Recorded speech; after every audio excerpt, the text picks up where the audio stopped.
It is the Indo-Pacific that will now shape the destiny of our world in the 21st century. As four leaders of great liberal democracies in the Indo-Pacific, let our partnership be the enabler of peace, stability and prosperity, and to do so inclusively with the many nations of our region, to share in their vision as expressed through ASEAN for an open, inclusive and resilient Indo-Pacific, to respect and support their sovereignty, independence and security by upholding our values. And Greetings to all.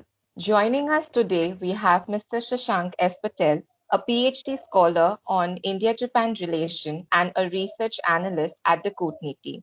So, Mr. Patel, ever since the Quad Leaders Summit had taken place, there has been a lot to speculate around its association. So, how would you like to view the Quad in its entirety? Thank you, Arijita, for inviting me here. And when we see Quad, it's everyone knows that it's a grouping of the four democracy in a suspicious yet assertive move in Indo-Pacific by global power like USA, by combining the regional players, especially like Japan and Australia, including the arch competitor of China as India, in a very tactical move. So I see it as a block to pave the path for constrained perspectives, excluding a voice which is heaviest in the region. And you know that which is the heaviest voice.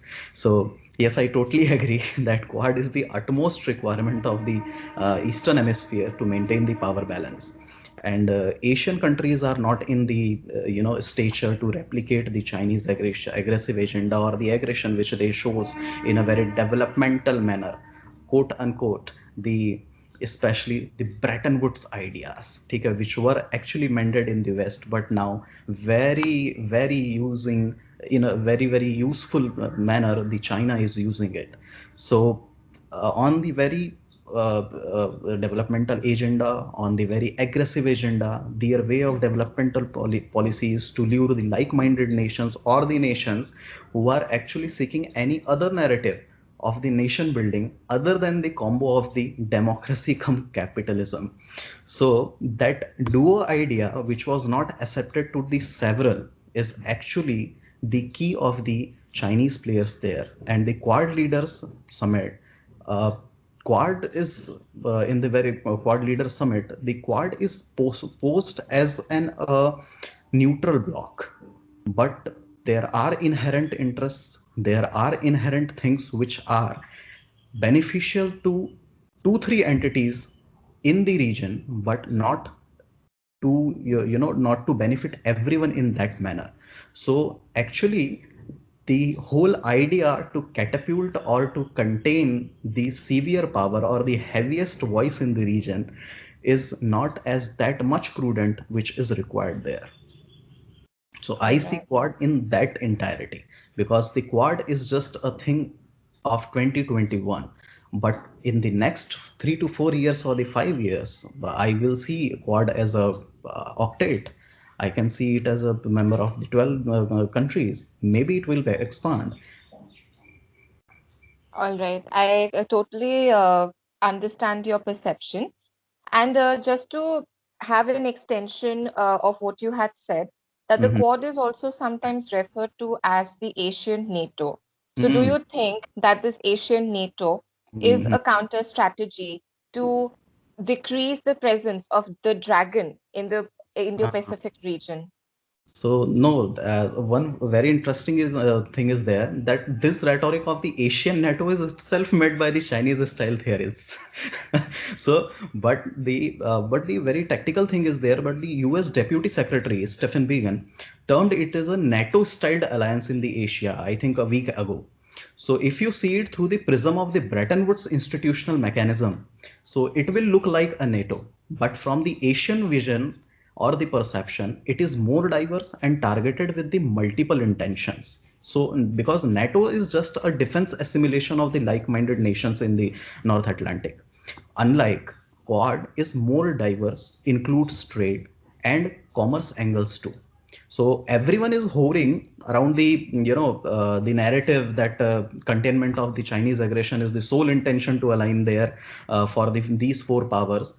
But it is more than that. Quad is Quad. As I told you, Quad is for 2021 or till 2025. But believe me, it will soon expand, merging the other entities too. So it is not only dependent on these three four keychains.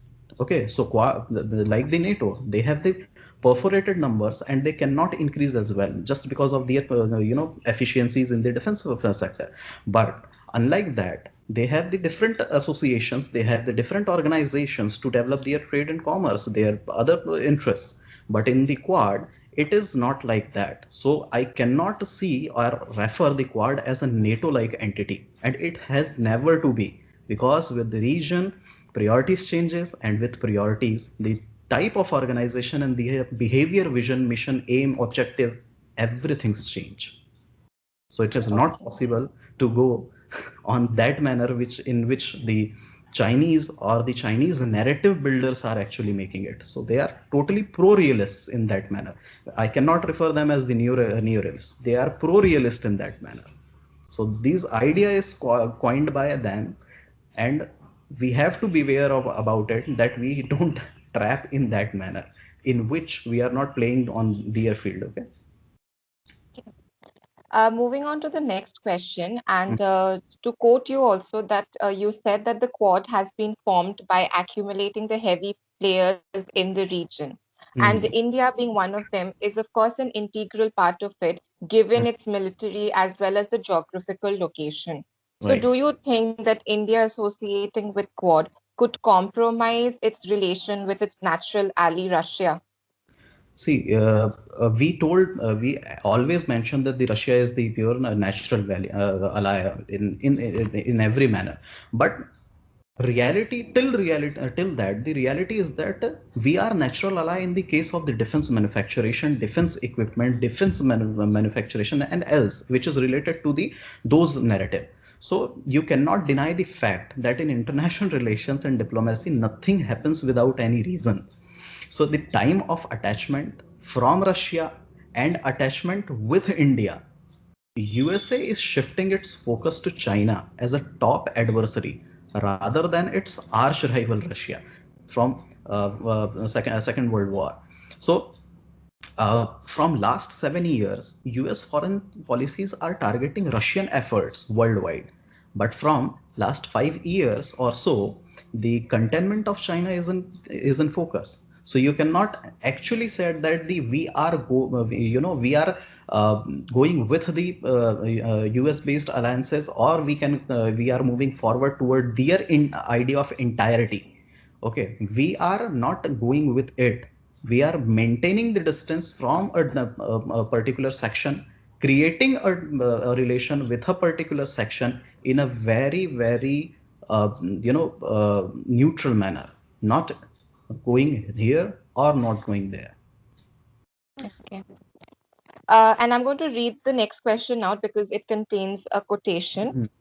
So, Global Times, which is the state owned media outlet of the Chinese, has recently mentioned, and I quote, India is being a negative asset in the Indo Pacific region and has adopted the USS strategy in the region. How would you justify otherwise India's position in the Quad? One thing one should has to keep in the mind: India is not a passive power anymore. So, which means we are not striving for the short-term gains and can encapsulate need of the hour. So, India is not going to be the hatchet man for the USA to counter China. See, it's very clear. It's very crystal clear in that manner. So, from post-Cold War period, the realists are rapidly growing in the New Delhi rather than Beijing. And if they are growing in New Delhi, it means you cannot go away with the basic idea of self assessment rather than adopting the US strategy or the strategy of any other nation, which as quoted in the global time. So as I told you, these funda, or these narrative was built by the state-owned Chinese news network, by the Chinese realist, to actually pose them as a biggest entity in front of the superpower of the world. So India, India's position in the Quad is on the basis of the realist agenda rather than the neo agenda of the earlier times. So I totally go with that. The India will be a flag bearer for its own understanding rather than replicating the momentum of the America. So the reason is we understands the meaning of free and open Indian Ocean and understand Pacific soon. Okay.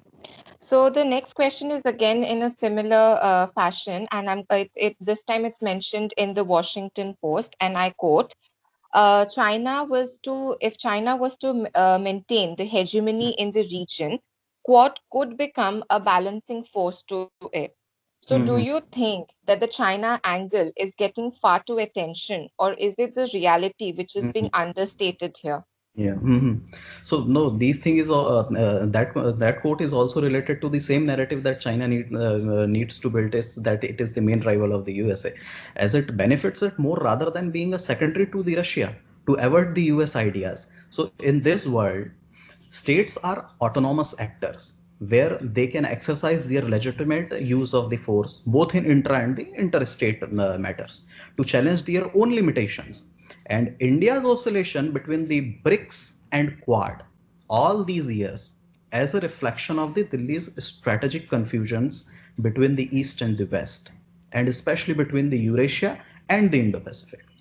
So when you go with it, okay, I also read one of the quotation about the Global Times. They actually told that it sees as a strategic pattern in Delhi's behavior that they are changing from Beijing's perspective.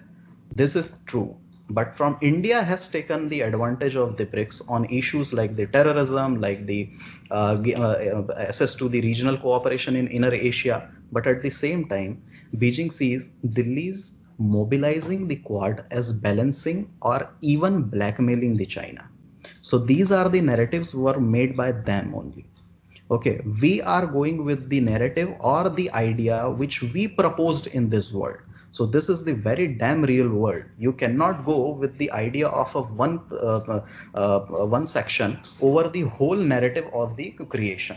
So I can see the balancing force is not the Quad. It is just to inherit or the legacy of the earlier times rather than the creating new ones.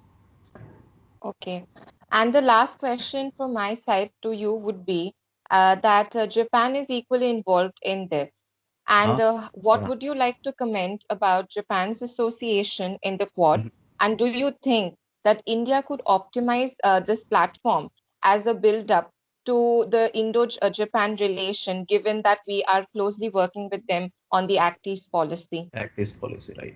So, in case of the Indo-Japan bilateral relations and Japan's involvement into the Quad, my belief is that Quad would offer another corner in the global room to assimilate converging ideas on common agendas. It will surely optimize the efforts of New Delhi with greater thrust as multi alignment principles in the emerging multipolar era offers more options in region to reflect the common concerns with probable solutions. So, but here is a grave concern from my side also, because I'm specializing on the Japan. So there is one thing which always nook my head in the corner, that the flow of bilateral ODA may hampered due to the sharing of the common goals in high waters.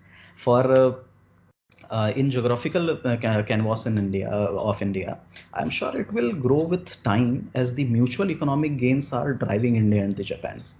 But in high waters, Bilateral cooperation will be shared with other stakeholders as as they are co-exercising the efforts with greater focus will and greater forces will achieve the feat in the shorter span of time. So in the case of the financial, economical, trade and commerce manner, it will increase the bilateral relations. The Indo-Japan relations will obviously grow, but in a strategic manner we have to compromise in some span of time, because the other biggies in the group have their vested interest in front of us. Okay. So that brings us to the end of this interview, and it was indeed an enlightening session given that we covered a wide range of topics and a wide range of perceptions regarding the India's position in the Quad as well as the Quad in its entirety.